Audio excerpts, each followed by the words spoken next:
Hello and welcome. For those of you who don't know me, I'm Georgie from Healing Moons, and in this episode we are going to be looking at our chakras, our main 7 chakras, and what it is that they do and represent. So our chakras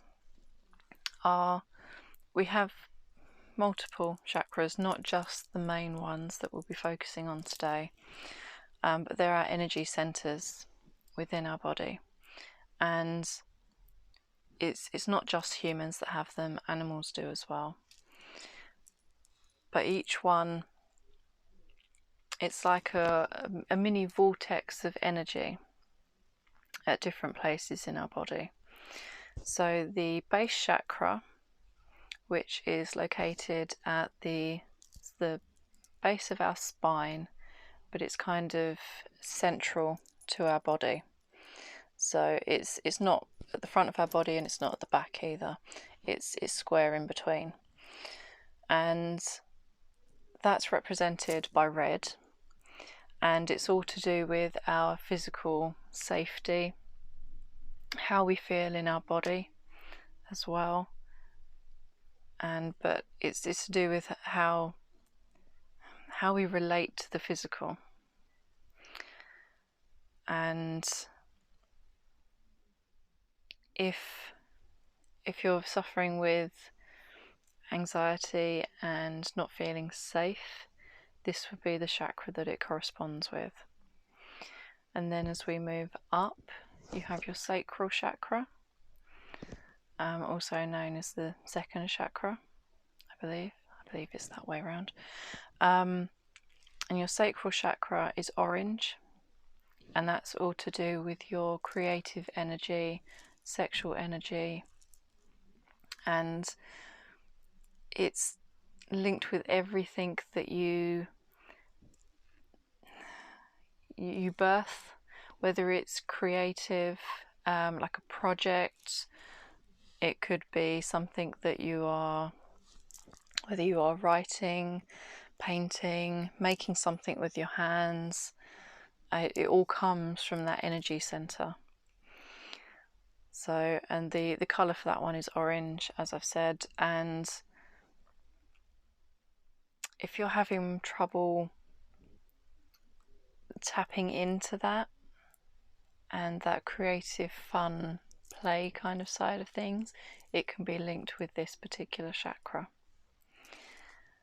And then as we move up through the body, you then have your solar plexus, which is associated with the colour yellow, and it's all about your personal willpower, your energy levels, and how you show up and project yourself into the world.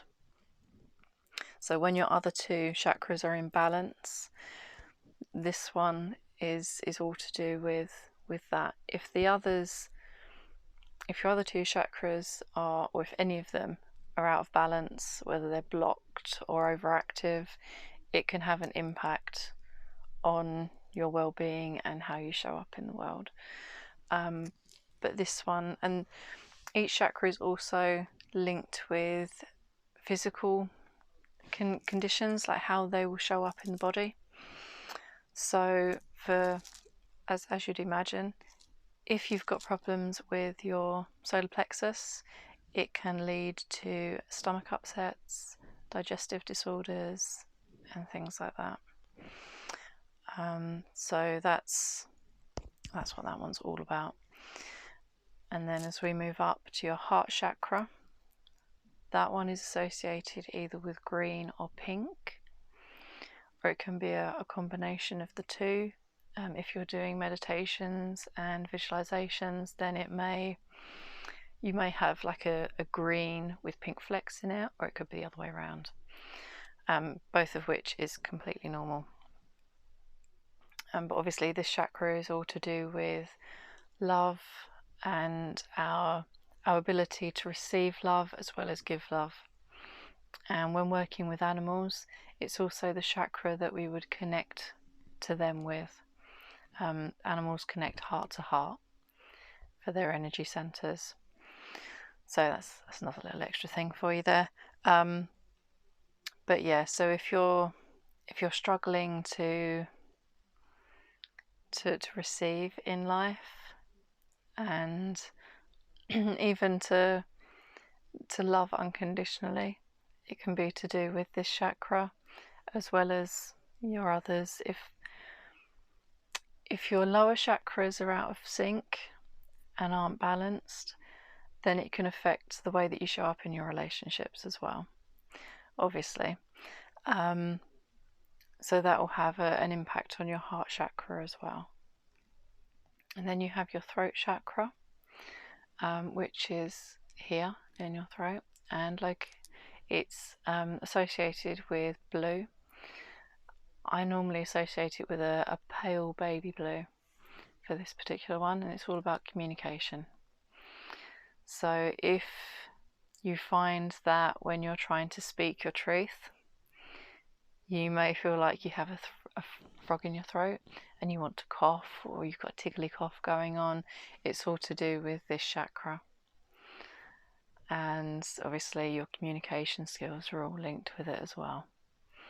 And then when we come up to the next chakra here, your third eye or your brow chakra, this one's all to do with your intuition and the colour indigo. So that's like a purpley kind of colour. But that's all to do with your intuition, psychic abilities, being able to see what isn't there in the physical as well. And then you have your crown chakra, which links you with the divine, your higher self, and the universe. When you're doing chakra work, it's important to remember when you open your chakras to cleanse them, balance them, or work with one in particular, then you need to close down all of your chakras to protect yourself, apart from your base chakra and your crown chakra, because they're what links you. Because your base chakra links you with the earth and the physical so that you stay grounded, and your crown chakra links you with your intuition and the divine. So you need to keep those open.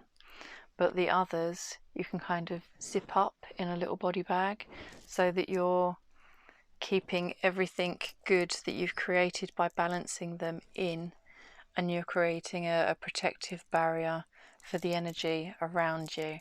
Because when you're walking around in your day-to-day life, you can pick up on the energy of others, whether it be the people that you're mixing with, that you're working with, even that you pass on the street.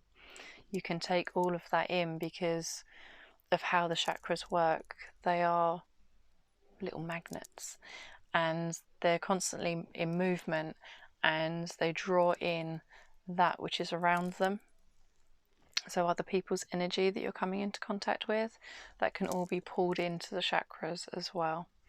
So it's important to cleanse them cleanse your aura on a regular basis, and to balance your chakras, which can also be done using Reiki and angel therapy and things like that. So energy healing, which all comes into play.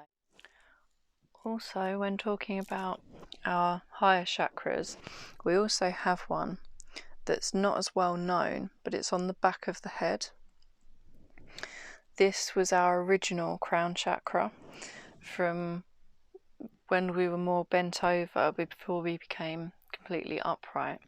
Our head would have been stooped, so that part of the head at the back there is also to do with our crown chakra, and it's another energy center that we don't work with quite as much these days. But if you're working as a psychic or intuitive, you may find that when you're getting messages come through, they'll come from, it's almost like it's behind you.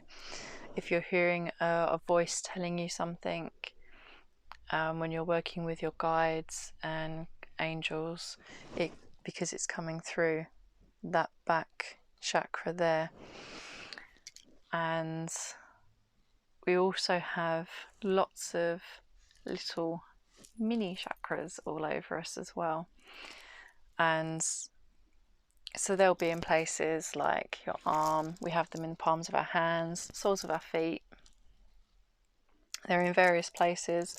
So we'd have one here. You've also got one on the halfway up your arm as well. Same with your thighs going down.